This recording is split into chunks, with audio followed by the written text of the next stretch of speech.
Well, I thought our team played great defense. I mean, Slavens picked 3 balls out of the dirt. Johnny made a nice play up the middle. Slavens picked a ball out of the dirt. Stovall made a nice play, spun around. Stovall picked, or Slavens picked one out of the dirt. Um, just we didn't make any mistakes. Tonight was one of those nights. Grass is wet, balls flying a little bit. Um, we're trying to close the game with 2 freshmen, and just we hung in there. McIntyre gave us everything he had. He got up to 90 pitches. You know, I felt like when I took him out that he was tired and he looked tired and he didn't fight me at all. And, I just felt like that, Fouch would come in and honestly, they have a hard time elevating on him. And he just jumped fastball in about 95 and hit it out of the park. And they were back in the game. But great job by our offense. Callie fouls off a couple of pitches, gets a breaking ball, gets a base hit with 1 out. And McLaughlin, I'm thinking in my head, man, this guy doesn't have a home run yet. This would be a perfect time for it. And he hit a wall scraper, a line drive that, just got out. That was big. That's when, as a coach, started thinking, okay, maybe this is our night. But proud of our team, especially after it went last week. It was a rough week, and we're going into the third game tomorrow, and we've already won the series. Now we just got to figure out how we're going to pitch it. Dave, what did you think about how opportunistic you were there in that fourth inning with the Slavens triple and some other funky stuff that happened that inning? Well, he hit the bag, got a triple instead of an easy out. I mean, it's crazy how things work sometime. But we laid down a couple of bunts. We advanced some runners. We sack fly in. I think what did we bunt a guy in? The old school small ball. I've had teams that played that a little bit. It's been a while, and especially down in the order there, we needed to play it. Those guys, they're more defenders than they are offensive guys, and turn it over the top. And, it was just good the way we just kept passing it down the line, and everybody did their job, whether it was a bunt or, putting the bat on the ball to drive in a run with an out, and just try to build up a little bit of a lead, which we knew wasn't safe at all. They have a really good lineup, and, but that was a good inning for us, the fourth. How would you assess Tiger's first game back? Yeah, I think he threw about right at 20 pitches, wasn't it? Yeah, 20 on the nose, and thought his stuff was good. I don't know if the board is right. I don't like to look at the board. I looked up one time, saw 94. Breaking ball is usually always good, and I don't know if he threw much else. He's got a good changeup now, and got a 2 seams that takes off. But I just wanted to see him go out there and compete and kind of get his feet wet again, and kind of give us a little bit of hope, honestly. And next week maybe he can go 2, maybe he'll go 3, maybe he'll go 35 pitches or something. So we'll see how it goes. But anytime we have an opportunity to, get him out there, we're going to. But tonight we just did not want him coming in relief to get up, get down. He needed to know he's pitching, come in, get his 20 pitches, and get out of there. Coach, when you guys were 4-game losing streak coming in, and now you've secured a series win, just with all the injuries and everything that's been going on, just how satisfying is it to play the way you guys had the last couple of days? I mean, last night's win was so big for us because we knew we were at least going to win one with all that's going on, but it also just gives you confidence. Kind of interesting how it all works. And, and then tonight you come out and we know we're going to throw, our pitcher 1 inning, and then we're going to bring in McIntyre, who got roughed up last week. And he comes out and he's throwing the cutter and getting them out. And you could kind of just see the momentum, like, hey, we can win this game. And our hitters, I thought they did a great job. I mean, I think it's, how do you pronounce it? Aschenbeck. Is that how you say it? I mean, he hadn't really given up anything all year. He's had 14 appearances and no starts, 6-0. Lefties are hitting like $150 off of him, and righties are hitting like 220, something like that. And you're kind of going, wow. And our guys, they fouled off pitches and fought him, and they got some hits and drove in some runs. And they just did a great job. And it's like every time they scored, if you look at the box score, we scored every time. And we wouldn't give them the momentum. And they had it for half an inning there in the seventh. And then we mashed it in the bottom of the seventh with the home run. And that was big. You move Slavens up from 7 to 6, and I think the top 6 hitters in your order combined for 10 of your hits. Was the idea to maybe just bunch up your top hitters and just see if you can do some damage with that group? The idea was to get, Detmer's, if you look at his numbers, lefties get him.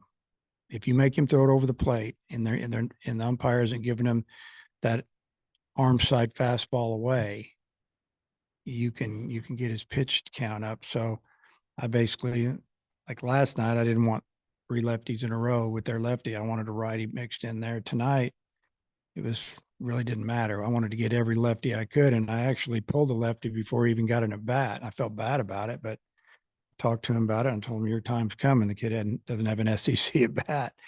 And, it was, thank goodness that Hunter Grimes with 2 strikes got a sac fly, because I was really starting to feel pretty bad if that wouldn't have come through there. But yeah, that, tonight was all about lining up the lefties against Detmer and, one switch in there. With the way McIntyre threw starting in the second inning, do you envision using him like this going forward with an opener, be it Tigert or somebody else? Well, when you say going forward, I would say, and yeah, at least for the next few weeks or next week anyway, because, Tigers, we got to build his pitch count up and see if that's what we want to continue to do, is start him. I mean, we're kind of running out of options. So I guess he would be the starter. And we, like Fouch tonight, he's been really good. And, last week against Georgia, they hit 3 ground balls in the ninth that went through. I mean, if just one of them goes to somebody, you think maybe it changes when we win the game. And he just had a rough night. And I told him after the game, I said, "You're going to pitch again tomorrow if you feel good." He was really upset with himself, but he's got good stuff. Big, strong kid. And, I see those guys being able to pitch in the 7th, 8th, and 9th. So maybe we can leave Tigert as a starter if it works out. Taking a guess based on the arms you have available still, is Ben Bybee your starter tomorrow? No. Do you know who your starter is tomorrow? No, but he won't be Ben Bybee. Okay. Dave, people might look at the final score and say, "Oh, well, Arkansas pounded them," but that 7th inning got pretty tense. I mean, they cut the lead, bases are loaded, and just how big was that? Would fighting, figuring a way to get out of that. Well, it was the game. If they catch us there, if they get a base hit and tie it, man, it's gut wrenching. That we're 1 out away from going into the next inning with a 4-run lead, and there's a walk, bring in somebody and give up a 2-run homer.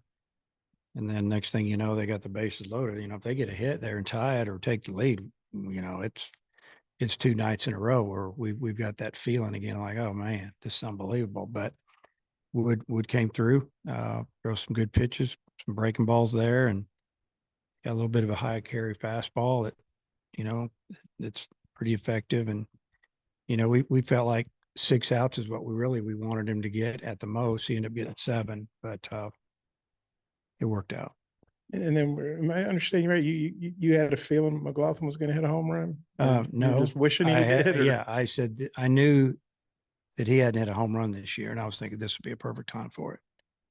And they threw him a first pitch fastball knee high, probably down the middle end, and he let it fly and he hammered it.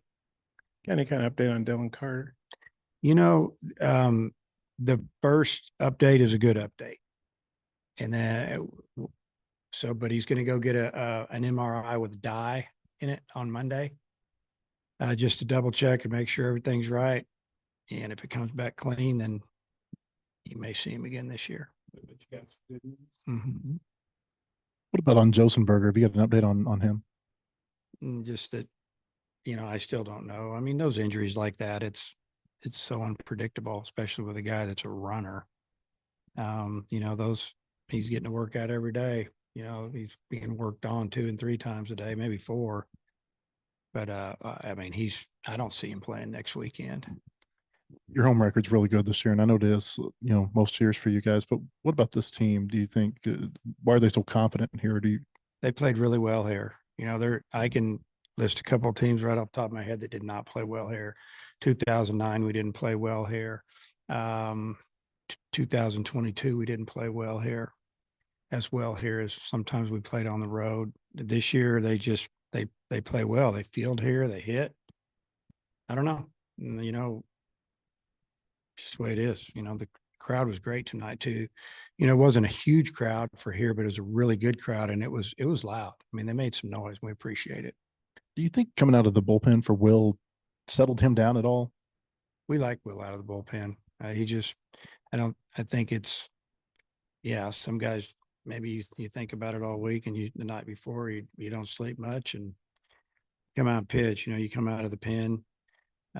It's a little different feeling, but he knew he was going to come in today. So, but yeah, maybe just a different feeling for him, you know, the end of the first, jogs in, pitches. You know, his first inning, which was the second inning, he was okay. After that, I thought he was really good. It's like he got looser and better, and he had some good innings in there in the middle. You had to use so many of your top guys last night. I mean, if he didn't go a while for you today, it maybe could have gone sideways for you guys this weekend. Just how big was that to the way the rest of the week works out? Yeah, we've used, I mean, the guys we've been using on the weekends, we've used most of them already. And you know, last night we just said it's 5-5, we're going for it. And you know, Smith came through and did an incredible job. We got a big hit, and obviously it carried over tonight. And we thought, you know, we don't know we're pitching on Saturday yet, game 3. So if we have an opportunity to win it tonight, no matter what the score is, we're going to try to win it. You know, you never know what's going to happen in this game tomorrow. We might score 20, they might score 20. You don't know. So you have an opportunity, just go for it. And then one more for me. Caleb Cali, he's hitting like close to 400 during the month of April. How much has he helped offset not having Wagner there in the middle of the lineup? Well, that's a real easy question. He's been great. I mean, we knew he could hit, you know, he got off to a slow start. He hit all fall. You know, he more than anything, we just wanted to see him continue to get better on the defensive side because we knew he was going to hit. And like I said, many a time he hit in January, hit in early February. When the game started, just didn't happen. And then it was in and out and up and down. And finally, you could see it coming about a month ago. You're like, okay. And, you know, the last couple of weeks, he's been our best hitter, him and Jace. I mean, they've just stayed steady. Okay.